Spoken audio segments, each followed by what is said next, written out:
Everyone, to our Power Thinking, Rejuvenating Your Amazing Mind training for Wednesday.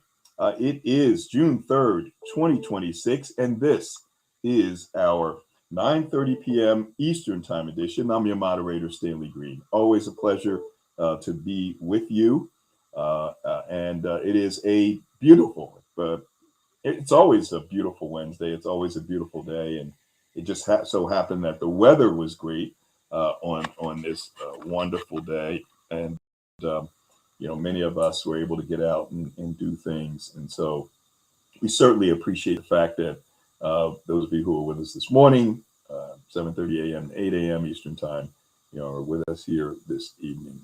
We are here each week, and we're doing it in the middle of the week so that as you move through the week, if you need that extra boost, it's good to be here with us with Power Thinking, because we'll give you that boost, that energy, but most importantly, information that can help to move you forward.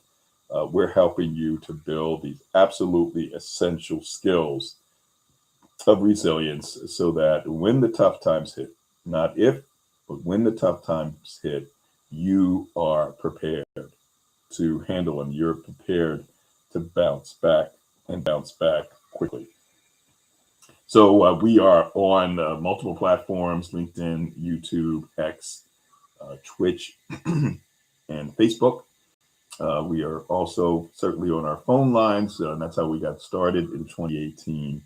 And our goal is to help you retrain your brain so that by having you putting in front of you these inner strengths that we want you to build and the skills that we want you to practice, so that you can get stronger in 7 specific areas that have been identified by University of Pennsylvania's Positive Psychology Center as these areas where if we excel, we can bounce back from adversity faster.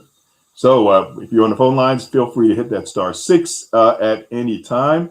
We see here there was a little connection error, so we're going to try to get back in online so that we can see who's on. Okay, we are there. And I see that Carla here Hill's up. Anyone else hit that *6 on the phone lines? I'd love to hear from you as we focus today on Power Thinking, Resilience, Inner Strength, number 2, impulse control. And so we want to talk about impulse control strategies. We distributed to our members. And if you want to be a member, go and download the Power Thinking Corp mobile app, Power Thinking Corp, Power Thinking, and then CORP. Go to the Google Play Store, go to the Apple Store, and download it, or you can get the link from someone else where they can get credit. And make sure that you check out the video that we sent, because you're only going to get the video if you're a member, and the videos are powerful. It's only a 3-minute video. It's called Why Teens React: Understanding Impulsivity. Just 3 minutes, but packed with great information. That, think about it, if and not just in a sense for teens, but we have actually leaders, world leaders, that act like toddlers in many cases in terms of their lack of emotion regulation, their lack of impulse control. So we all can use the material that we share with you every week. So love to get your thoughts about the video on impulse control. Hit that *6. What impulse control strategies do you use? So again, hit that *6. I'd love for folks to go to LinkedIn or YouTube and write a comment, or if you have a question, feel free. We'll go to you. Let's see who's on LinkedIn, and then I'm going to go right to Carla Hill, who is waiting patiently. So I want to give a shout out to Layla Llewellyn, who is commenting and watching us on YouTube. And she says, hello, Power Thinkers, and she's joining us from California. And then we have Coach Carey, who's with us this morning as well. And I don't know how she does it. She may have AI that's going in, on various events on LinkedIn, because tell you, she's everywhere, and was with us this morning as well, checking in from Indiana. Coach Carrie Willis, thank you very much for being with us. And we have Rob Unger. Rob, you were with us. Oh, actually, you and I had a one-on-one session. Hayo from Colorado, from Denver, Colorado. We had a one-on-one 15-minute catch up and networking. And if you see a direct message from me on LinkedIn with a link, click the link. I'd love to talk to you. It's amazing. We talk to folks from all over the country, all over the world. And it is such an efficient way, to meet one-on-one with folks, as opposed to just looking at someone's profile. I know Coach Carrie Willis and I had one of these. That's how we met months ago. And she became a member. And Rob, good to see you. And thanks for joining us as well. So what are your thoughts about impulsivity? I'm going to go to Carla Hill first, and anyone else hit that *6 on the phone lines. Share your thoughts about impulse control and the importance of impulse control on LinkedIn, and we'd or YouTube if you're watching us on YouTube. So let's go right to our phone lines to Carla Hill. Carla, thanks for joining us. Mention where you're joining us from and your thoughts about impulse control. Welcome. Hey, Stanley, it's Carla Hill, calling from Philadelphia, Pennsylvania. I really did like the video. I liked the video because it gave strategies, concrete solutions. Whenever I think of impulse, I usually think of it as a negative feedback, whether the HALT acronym, H, hungry, angry, lonely, tired, when you're not just emotionally kind of unstable. But listening to and like I said this morning, when I like going to both sessions, because I get exposed to the strategy of the content and look for ways to practice it, and I always get ways to practice it. So I was supporting a session today, and technically, with some technical issues with it, and I looking back, I did use the stop method in terms of, just stopping, just, taking it in, like what's happening here, observing, and proceeding. I had to make a call on, whether we're moving forward or canceling. So that's, but then afterward, I was meeting with a mastermind group, and I was really exuberant.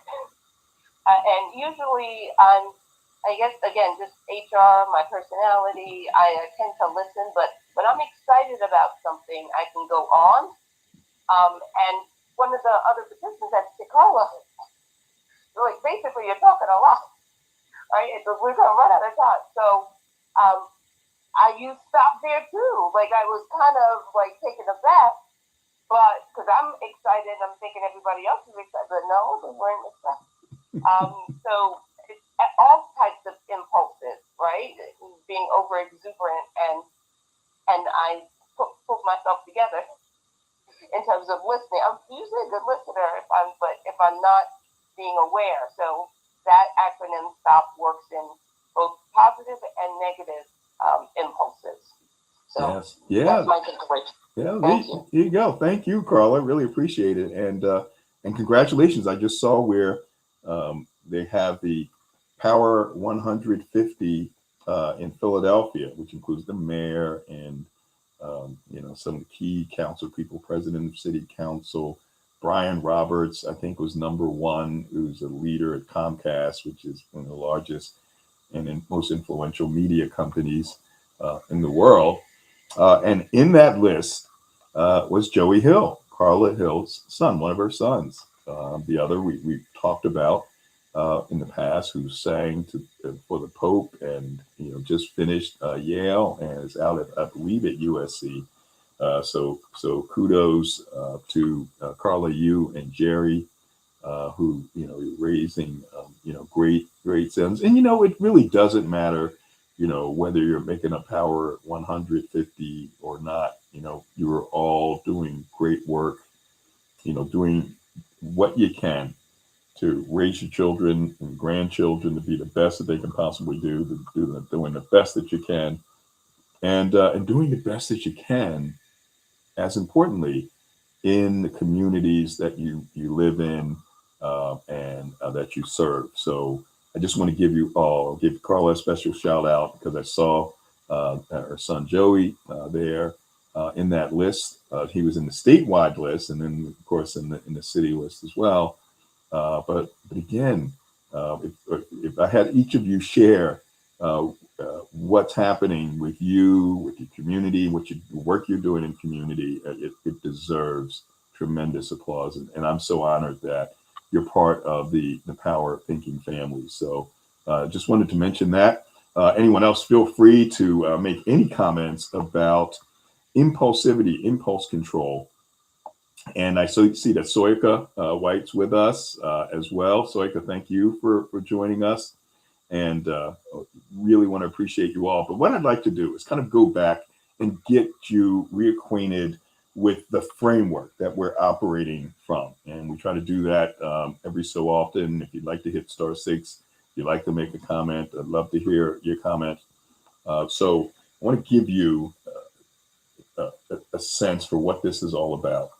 Power Thinking was formed back in 2011, and it was formed to acquire a company called Reflective Learning. And Reflective Learning is very special because it had the intellectual property rights to material that came out of the University of Pennsylvania's Positive Psychology Center, which is led by Dr. Martin Seligman. And Dr. Seligman actually was a consultant to the company of Reflective Learning that Power Thinking was able to acquire. I actually watched the video of an interview I did with one of the bigger investors of that company, and they invested many of the folks on the main line in Philadelphia that inherited money and invested in the company, invested large sums, and they created a 6-hour online course for adults on resilience, and a 6-hour online course for young people that they tried to market to school districts. The company went about 5 years, and it just didn't get traction because back in the 2005 to 2010, there wasn't as much talk about mental well-being and mental wellness as we're seeing today. And so the market just wasn't there then. And so when I took over the company, and I was really happy to do that, when I asked the owner in an interview a couple of years ago, why did he sell it to me? And it was interesting. I was just watching it the other day. He said, well, I thought that you had the perseverance and the resilience, to keep this going. And so we've been here longer than the predecessor company, and we've made a couple of pivots to the point now where we're doing what we're doing every Wednesday, because I felt that we kind of, did away with a 6-hour online course years ago after trying to sell it for about 5 or 6 years, because as I was told by the vice president of Comcast University, which is the training arm of Comcast, I said, Stan, you can do a better job yourself. And so I went on eventually doing these Wednesday calls starting in 2018 to reinforce the material so that if people are just plugged in, as you are with us in the mornings and in the evenings, through repetition, you're going to begin to absorb this information. And then when you're faced with setbacks and challenges, just as Carla mentioned, she was able to go to it immediately. So what is this framework? Well, first of all, the work that led to what we're doing today started with a major discovery in the late 60s. And that discovery was made by Dr. Seligman. He was a young psychologist, and he theorized that, there's something called learned helplessness. It's not like, you have people and they're just pessimistic and they're just not going to be successful. And then you have folks who are going to be successful. They're just born that way. And he said, no, you can actually learn to be helpless. And when you think about it, think about, your children and as toddlers and energy and, they believe that they can do anything. You can jump off of sofas and not get hurt or whatever. They just had a different way about them. And then over time, through repeatedly saying, no, you don't do that. And don't go here and don't go there. Then they have these boundaries, and they can get to a point where they can learn to be powerless, by repeated setbacks, repeated no's, going through a traumatic event, that they can then fall into a state of powerlessness, where even though there's a way for them to succeed, um, despite the odds, they won't do it and they don't believe it. And as I'm saying this, of people today, friends, family members, maybe former classmates who may be struggling and suffering in silence and have fallen into this state of learned helplessness or powerlessness, and you're trying to help them out. And so please don't give up around that. So a lot of this work centers around our thoughts. And Dr. Seligman was influenced by a gentleman by the name of Dr. Aaron Beck, who's considered one of the fathers of cognitive behavioral therapy. Cognitive relating to our cognitions, our thoughts. If you go to YouTube, and I may put this on the app, I'm going to do that tonight. I'm going to put an hour and 45-minute video, an interview with Dr. Aaron Beck on our app. So look for it in the notifications, and I'll have the link to it. It is a interview by the daughter of Aaron Beck, Judith Beck, who runs the Beck Institute, which is all about cognitive behavioral therapy, where you'll hear about the origins of CBT. It started with Dr. Beck, meeting with having a session with one of his patients and thinking that they were exploring one thing about, some of the maladies that she was experiencing. And it led to something else, because as they were dealing with one thing, she looked really anxious, and he asked, so what's going on in your mind? And she responded, I think I'm boring you. I'm anxious because I think I'm boring you. And he said, well, do you have these thoughts often? And she says, yes, I think that I bore people and it makes me anxious. And he came up with something. And what happened was that over time, he found that he could solve his patients' challenges faster. So instead of over 3 years meeting with those clients, it was more like 12 months. And they would say, hey, thank you very much. You really helped me, because of the focus on their cognitions, on their automatic thoughts. And that's how cognitive behavioral therapy started. So I will make sure I get that to you this evening, and tell you where to start the video. There's a 10-minute piece that's very, very powerful. So if you don't have the app, make sure you get it tonight, because we will be sharing that particular video. So the thoughts, there are 50,000 plus thoughts that our brains are processing every day. 70 to 80% of those thoughts are negative or repetitive. And so our job with power thinking, that's why we call it power thinking, because the power is in the awareness of what's going on in our heads. Being aware that our brains are processing tens of thousands of thoughts every day. Being aware that 70 to 80% of those thoughts are negative or repetitive. And then being aware of where our thoughts may be going awry. And as a result of not being aware of those thoughts and then the underlying beliefs that drive those thoughts, when something happens to us, we can fall into thinking traps, fall victim to these thinking traps that we may not realize that we're experiencing because we just don't know.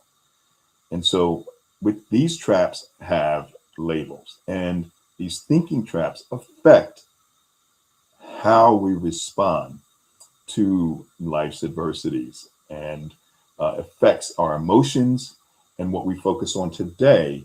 They affect our impulses, how we respond. And those thinking traps, which is our skill number two, are jumping to conclusions, right, without evidence. You all know what these things are. Personalizing, where we beat ourselves up too much for no reason. Externalizing, where we're blaming everybody and everything else. We're minimizing the positive, we're magnifying the negative. We are mind reading, where we think we know what somebody else is thinking and we really don't. We are overgeneralizing, taking a small piece of information about someone or a particular group, and we're, painting everything with that broad brush. There's tunnel vision, where there's so many ways to get something done, and we're focused on just one. And of course, emotional reasoning. I'm anxious, so something may be happening. Someone, like my significant other, may be cheating on me. Or I'm angry, so someone had to do something to make me angry, when it could have been that you've just fallen into this thinking trap of jumping to conclusions. I spoke to in my 15-minute networking calls, I spoke to a young lady who mentioned that she had been on my calls years ago, and she remembered one video. And she said, I'll never forget this video you shared. And it was about jumping to conclusions. There was a gentleman who was at the cement truck. Remember that? For those of you who have been with me, you've seen it a couple of times. And, he's quitting, he's done with his work for the day. And he looks at a picture of his significant other. He smiles and he says, boy, I'm going to get home early. And he drives, and he gets to the home. And in the driveway was a brand new, beautiful Mercedes Benz. And he's going, Now, automatic thought. I wonder who owns that vehicle. I hope it's not some man. And he goes to the window and he sees a man hug his significant other hugging this man. And now he is angry because he thinks that this man, and when you have anger, it's because someone violated his right to have a great relationship with his significant other. This man violated it. And he jumped to a conclusion that something bad is going on. They're having an affair. And he jumped to a conclusion that that vehicle belongs to this individual. And he hooked a cement truck and, poured cement into that vehicle as he was doing it. And he went back to the window, and his wife discovered him, and she was excited to see him, and she waved the keys to the Mercedes. And the gentleman then turned over a sign of, a big check about money that was given that she won, and she also and they also won the Mercedes. So then, instead of that anger, he looked, really embarrassed, and he looked at them. And he turned and he looked at the vehicle with the cement in it, which was basically his vehicle and a significant other's vehicle. So his poor emotion regulation, he immediately went to anger. And immediately following that feeling of anger, he had an impulsive thought. Because of the thinking trap he fell into, he jumped to conclusions without evidence that they were having an affair. And instead of pausing, because one of the techniques that they mentioned, the tips they mentioned in the video, was stop, take a pause, take a deep breath, settle yourself down, and perhaps just go in and inquire, hey, what's happening here? Hon, we just won a car. And so then he would have been thinking, oh my goodness, I am glad I didn't act on what I was thinking.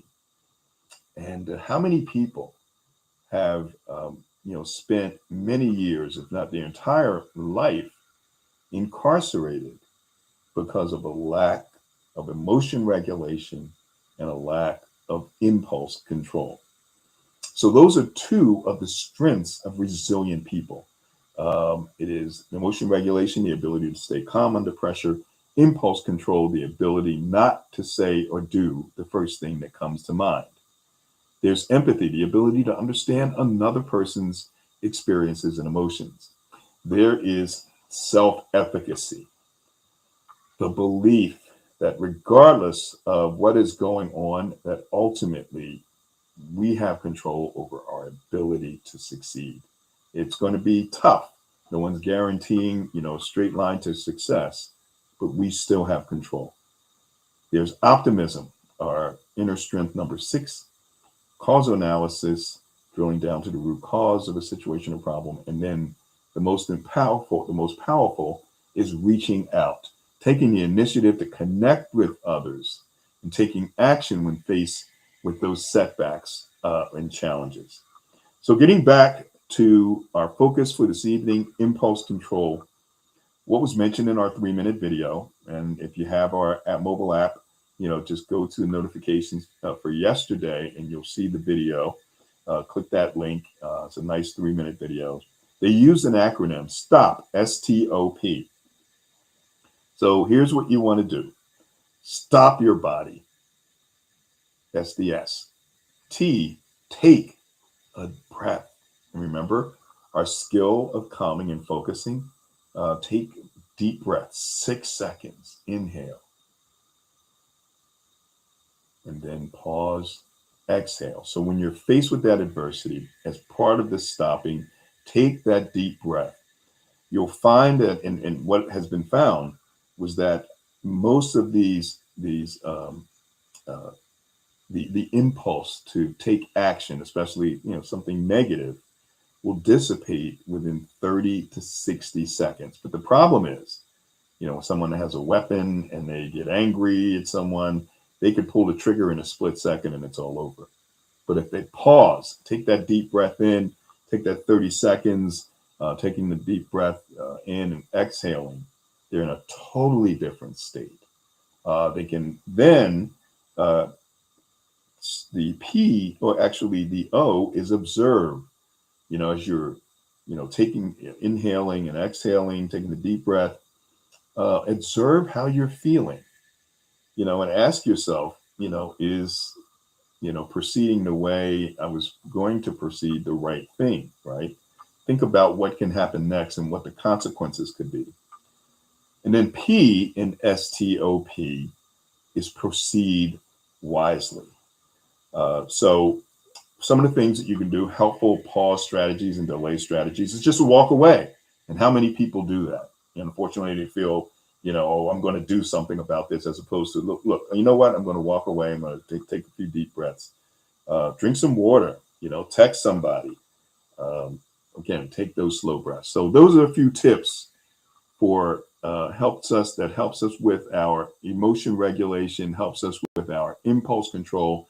I'm going to go to some of the tips as we wrap up for this evening. I thank you all for being with us. Some of the folks that we did not get a chance to acknowledge, and put some of the comments up. I see we have.